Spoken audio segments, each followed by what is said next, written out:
Salut les conciergeries Airbnb, ici Henrik du site louerpremium.com dans lequel j'explique comment faire exploser le chiffre d'affaires de ta conciergerie. Aujourd'hui, on va voir comment sortir de l'esclavage d'Airbnb. C'est parti!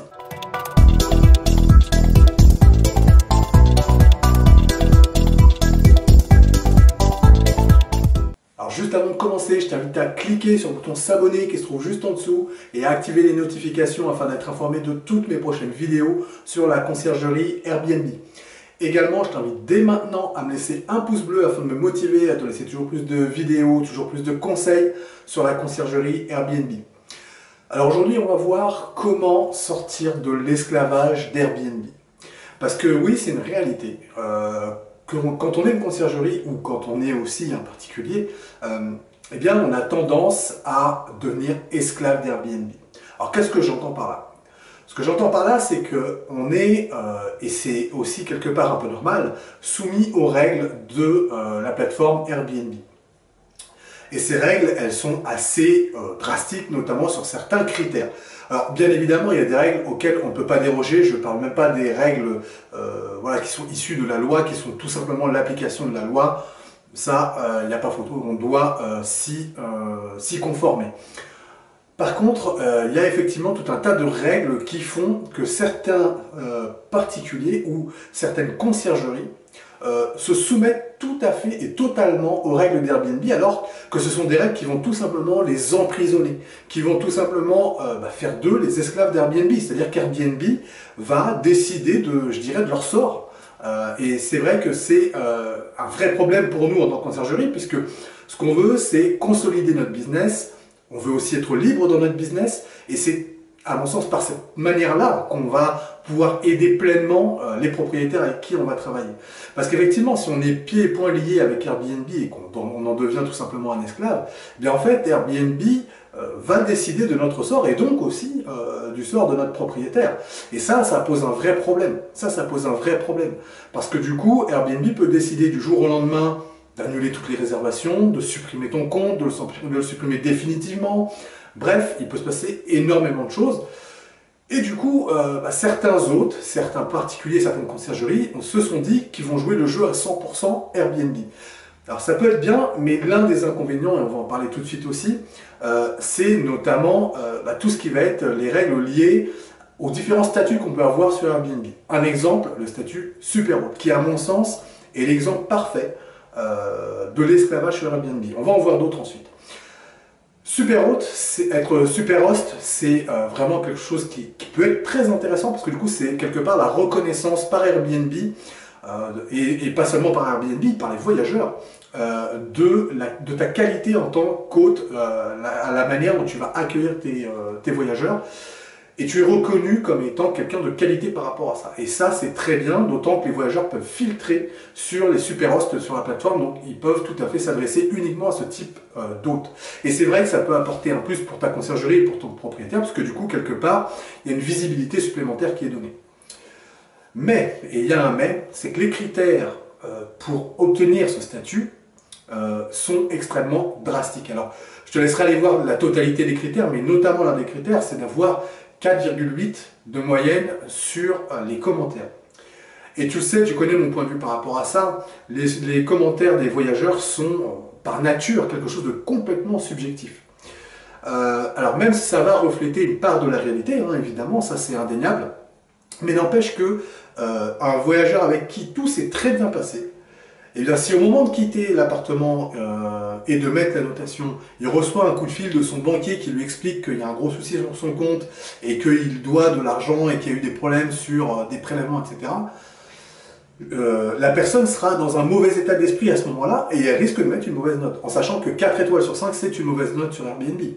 Donc il y a un vrai risque vis-à-vis des voyageurs à avoir ce critère de notation qui est tout à fait subjectif et qui va, du coup, t'obliger toi en tant que hôte à aller chercher toujours les meilleures notes par tous les moyens que ce soit. Or, on voit bien que ça sera difficilement atteignable. Alors, c'est sur un seul bien et la première année, c'est tout à fait jouable. Mais quand tu as une conciergerie qui va être grandissante avec voilà, une trentaine ou une quarantaine de biens, tu comprends bien que c'est extrêmement compliqué de maintenir ce statut sur toutes tes annonces. Tout simplement parce que voilà, il y a un moment donné, on gère beaucoup de biens, on a énormément de voyageurs par mois et à l'année, et du coup cette subjectivité, elle va finir par se ressentir, et du coup on sera plus éligible aux critères du super host.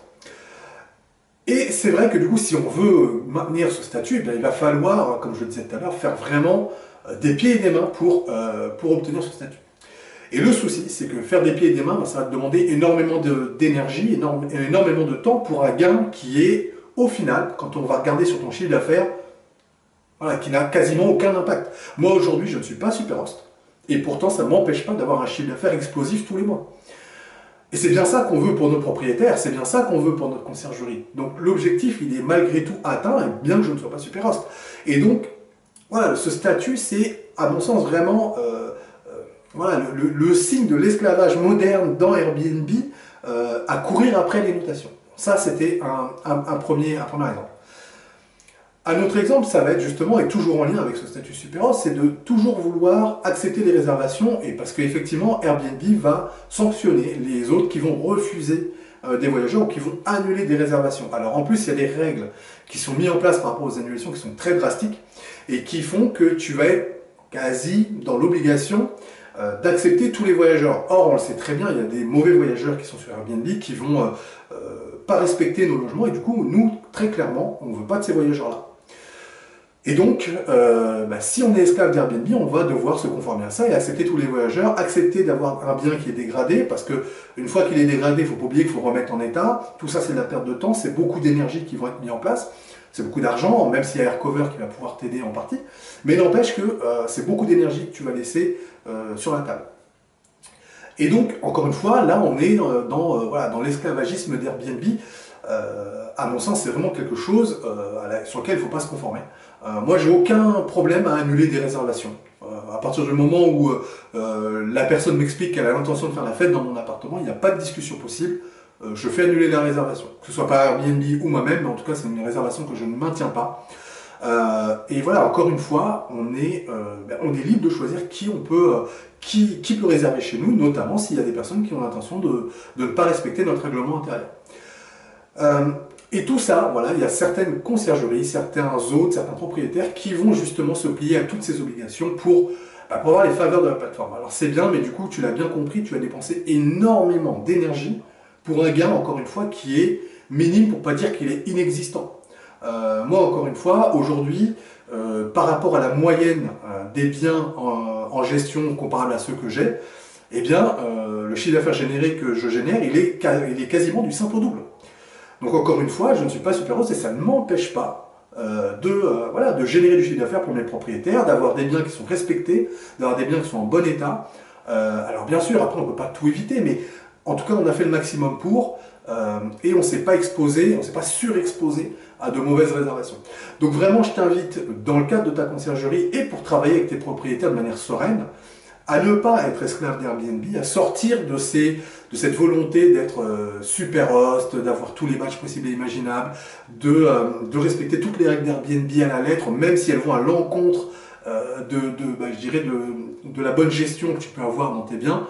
À mon sens, sors de là-dedans, perds ton statut super host s'il le faut, et de toute façon, la solution, elle est très simple. On est là pour consolider notre business, on est là pour aider nos propriétaires.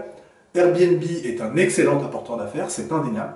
Mais il en existe d'autres. Il existe notamment Booking.com que tu peux tout à fait utiliser pour apporter également des voyageurs sur tes biens. Et du coup, d'avoir deux sources de voyageurs, c'est aussi une manière, et c'est même une excellente manière, de consolider ton business. Parce que du coup, s'il y a un souci sur une plateforme ou sur l'autre, il y en a toujours une pour prendre le relais. Tu auras toujours une arrivée de voyageurs. Par contre, si tu fonctionnes qu'avec Airbnb, eh bien, si tu te fais supprimer ton compte, eh bien là, tu perds tout ton business. Donc tu te rends bien compte que ça peut être vraiment catastrophique. Donc tu dois avoir de la redondance, puisque c'est comme ça que ça s'appelle, avoir de la redondance dans ton flux de clients qui viendra dans tes appartements. Voilà, je te remercie d'avoir regardé cette vidéo jusqu'au bout. Si toi aussi tu veux créer ta conciergerie, eh bien tu peux télécharger mon pack qui te permettra de créer un business plan qui cartonne. Pour ça, tu déroules là juste en dessous de la vidéo, il y a un lien, tu cliques, tu me laisses ton prénom, ta meilleure adresse mail et je t'envoie tout ça automatiquement chez toi. Alors ce pack, qu'est-ce qu'il contient? Il contient un document Word qui sera la formalisation de ton business plan. Donc c'est un document qui est pré-rempli, que tu n'as plus qu'à compléter avec tes éléments. Également, tu trouveras un fichier Excel qui sera la projection financière sur les 3 prochaines années pour ta conciergerie. Enfin, tu trouveras un guide PDF qui explique étape par étape, pas à pas, ce que tu vas devoir faire, quel type d'études tu vas devoir mener pour compléter ce business plan. Bon, le mieux c'est que je te laisse cliquer sur le lien là qui se trouve juste en dessous et je te retrouve tout de suite de l'autre côté.